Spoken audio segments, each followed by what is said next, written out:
नमस्कार। क्या आप जानते हैं कि हमारे सनातन में ज्योतिष विषय और आयुर्वेद विषय आपस में बहुत सघन रूप से जुड़े हुए हैं। इनमें अगर यदि हम किसी एक पक्ष की चर्चा करें तो इन दोनों में कॉमन पक्ष है, वो है कि मनुष्य की प्रकृति क्या है।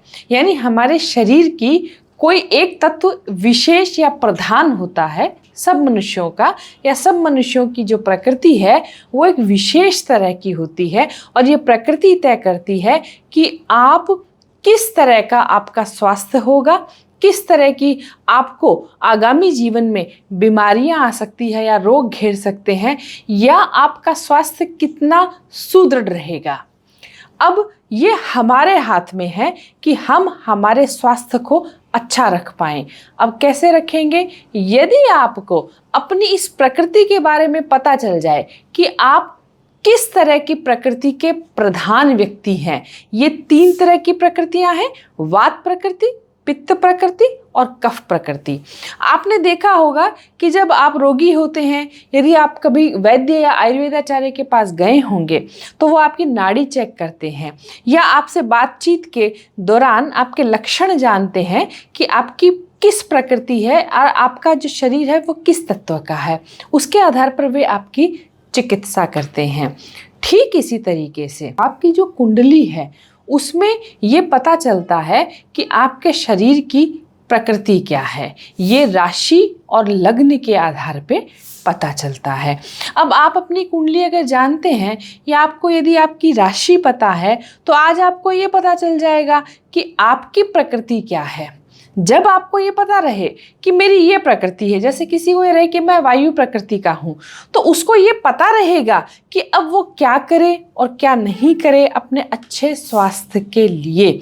वो अपनी दिनचर्या या परिचर्या या लाइफस्टाइल कैसे तय करेगा, यानी उसमें वो क्या खाए, क्या पिए, कैसे रहे, कैसे उठे बैठे, ये सब कुछ मनुष्य का उसकी प्रकृति तय करती है। तो आज आप अपनी कुंडली उठाएं और देखें जरा कि आप किस राशि के व्यक्ति हैं। तो अवश्य ही आपकी जो राशि है वो या तो वृषभ होगी, मिथुन होगी, कन्या, तुला या मकर कुंभ भी हो सकती है।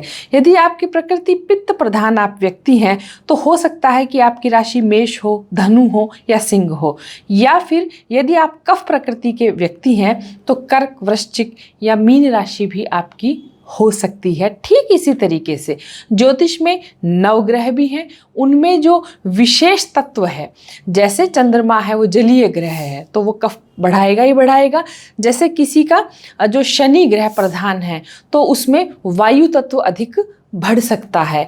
तो जब जब विपरीत दशा, महादशा, प्रत्यंतर दशा आएगी या एक ग्रह का दूसरे ग्रह से जो कॉम्बिनेशन है अगर वो बहुत अच्छा नहीं है तो आपके शरीर में उस समय या उस अवस्था में वो प्रकृति के आधार पे बीमारी या रोग आ जाएगा आपकी बॉडी में।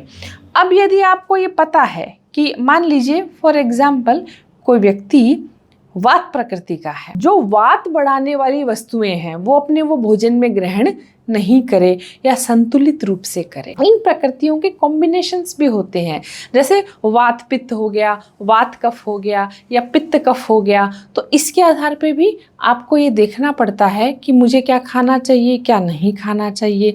अगर ये आपको नहीं पता लगे, आपको ये पता है कि जैसे बार बार आपको कफ या कोल्ड या सर्दी जुकाम हो जाते हैं, तो आप तय कर लीजिए कि आपकी प्रकृति कफ प्रकृति है, आप कफ प्रधान व्यक्ति हैं। तो अब आप ये देखेंगे कि जो कफ प्रकृति बढ़ा रहे हैं ऐसे तब तो आप ज़्यादा ग्रहण नहीं करें, है ना। जैसे दूध या दूध से बनी चीज़ें, ठंडी वस्तुएं जो सर्द गर्म पैदा करती है, ऐसा खाना, बासी भोजन, ये आप सब ग्रहण नहीं करें।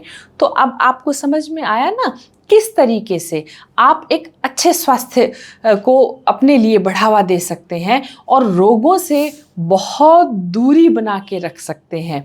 फिर आपकी ऊर्जा बहुत सात्विक होगी और आप एक बहुत एनर्जेटिक व्यक्ति होंगे जो अपना 100% अपने काम में दे पाएंगे। इस तरीके से आप अपनी प्रकृति को जान सकते हैं और इसमें हमारी जो मदद हो सकती है वो आप हमसे ले सकते हैं। श्री मात्रे नमः।